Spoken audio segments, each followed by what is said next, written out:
حبايبي، رمضان شهر الخير، شهر المصالحة.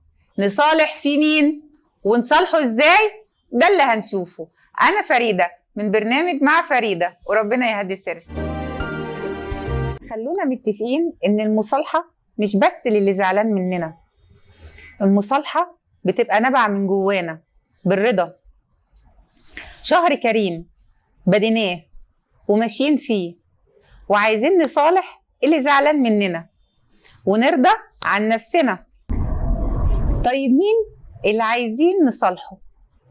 أول حاجة ربنا. لو حاسس إنك أنت مزعله صالحه، لو حاسس إن رضاه ليك قل صالحه.